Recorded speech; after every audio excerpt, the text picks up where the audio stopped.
You're going to build a house and you want to have a strong floor, you want to have a strong roof.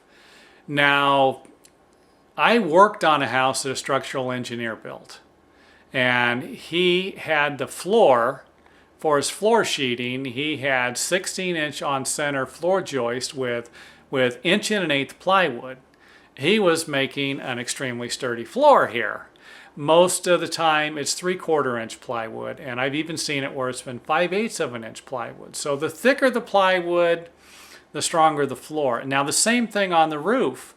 The most common roof sheeting or plywood material, oriented strand board, wafer board, whatever you want to call it, on the roof, the most common roof sheeting is 1/2 inch thick material, 1/2 inch plywood, 1/2 inch wafer board.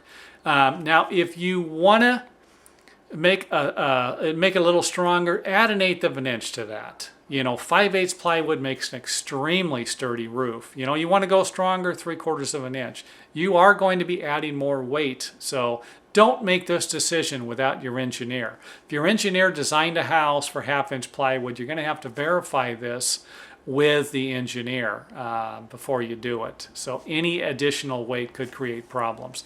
It's not going to be a lot of weight, but it's not going to hurt to check. So again, you're building a house, you want a strong floor, something that's really something sturdy. 1 1/8 plywood will provide you with an extremely sturdy floor, but where I live in California, I think a piece of 1 1/8 plywood is almost double the price of a piece of 3/4 inch plywood. So plan on spending a lot more money. Now, when it comes to from the 1/2 inch to the 5/8, maybe you're talking 15 to 20% increase in cost. But, all this stuff adds up when if you add 20% onto a $300,000 job, you're looking at $60,000. So just,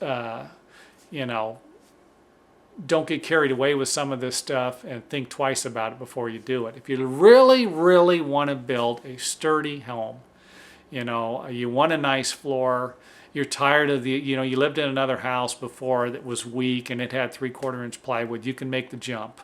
You worked on a house and someone fell through the roof because the plywood was 1/2 inch plywood, and you're going to feel a little more secure. Knock yourself out. Just understand it is going to cost a little more money, and check with your engineer before taking it upon yourself to make these changes.